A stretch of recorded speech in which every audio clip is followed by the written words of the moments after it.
Hey guys, so today's 7 on Sunday.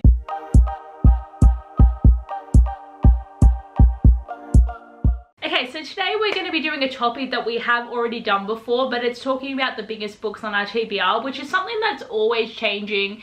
And even though for me, there is probably half of them are the same as what I had on my list before, but it's just going to show that I don't read things ever. But I do have some new ones on here. But as I said, there's always new books coming out, and there's always times when you actually manage to read the books that are on your biggest TBR thing. But most of the books on this list are at least over 500 pages, but some of them are more towards the like 700, 800 page count. It's never gonna happen probably for some of them, but just tell me what books you think I need to read and push me to try and do it, because I'm just not getting through any of these. Honestly, the biggest achievement about my list last time is Queen of Air and Darkness was on it, and now that I've read that book, Chain of Gold has taken its place, because I need to keep pushing myself to read Cassandra Clare books. But I'm so excited that I managed to finish Queen of Air and Darkness and Ghost of the Shadow Market. I've managed to do the thing I've been saying I was gonna do for 3 years, so I'm very proud of myself. But now I am incredibly excited to read Chain of Gold, and I want to read Chain of Iron as well, but I only put Chain of Gold on this list because it seems like there's always going to be a Cassandra Clare book on this list,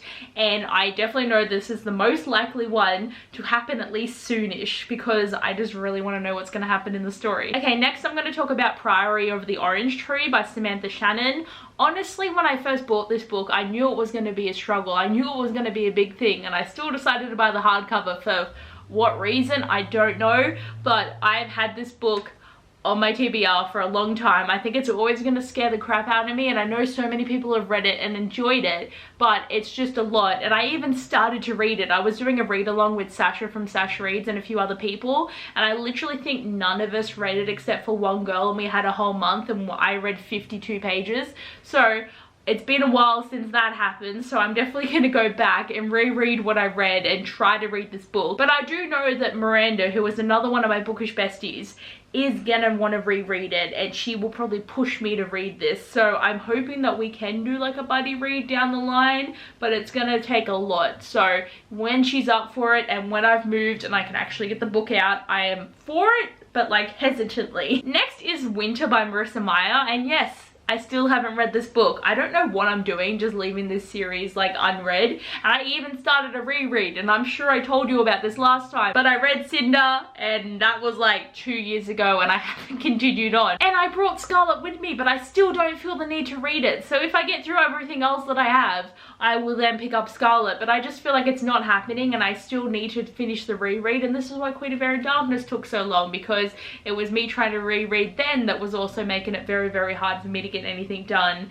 and I just seem to procrastinate everything. Okay, I am going to mention A Conjuring of Light by V.E. Schwab again, so this was also on my other video, but I didn't like the first book, and I didn't really care that much about the second one, and then a friend bought me the third one for a birthday or a Christmas present, and I loved that she bought me a gift. I'm just a bit sad that she bought me a book for a series that I just don't really care for, and now I feel like I have to finish the trilogy, but I didn't like it. So I'm thinking the best course of action is that I'm probably going to need to reread them to see if I enjoy them, but do I want to put myself through that? Not really. And this book is thick. Like, do I want to? Like, I don't know. Like, if anyone wants to read these books with me, that would be really helpful, so I could try to read them with someone maybe, but like, I don't know. It just seems like it's not gonna happen, and I'm just a bit sad about it, but it's daunting for not wanting to read it. Again, Dreams of Gods and Monsters by Laini Taylor. I haven't made myself read this yet, and obviously I can't read most of these because I don't have them with me, but I managed to read the second one, which I think was an achievement in itself, but I just have to pick up the third one, and I just feel like the second one lost the magic that the first one had. Like, this could have just been a standalone, and I wouldn't have even cared if it ended the way it did. I would have been like, nice, spooky. But no, we had to have this second one that I just wasn't really a fan of, and now the third one I feel like it's gonna go like in the same way, so I don't know if I'm gonna enjoy it. Like, I definitely know the first one was one of my favorite books, but just, yeah, the rest of the series kind of has gone a bit downhill.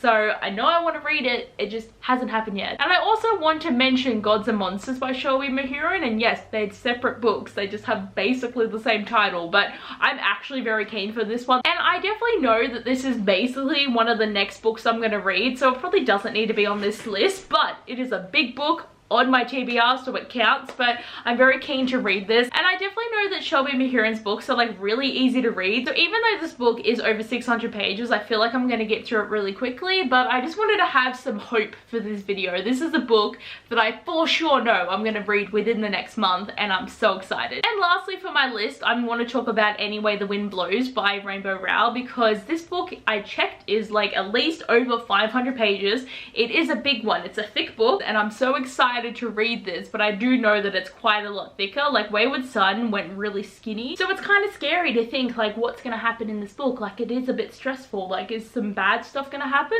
Probably, but I'm also keen for it. So I definitely know that this is probably one that I will hopefully read before the end of the year. But honestly, I just never know what I'm going to end up picking up or what's going to happen or what other books I'll buy that I'm going to want to make priority. But I definitely know that I do hopefully want to get to it soon. Like it'd be nice to finish the trilogy and like just know how it's going to end. So guys, that is all for today's video, and just the small selections of the books that I own that I want to manage to read. But it's just sometimes these massive books are so intimidating, and it's just no hope, it feels like sometimes, of actually ever getting them read. But I hope you guys enjoyed this video. Thanks for watching, and I'll see you guys next time. Bye!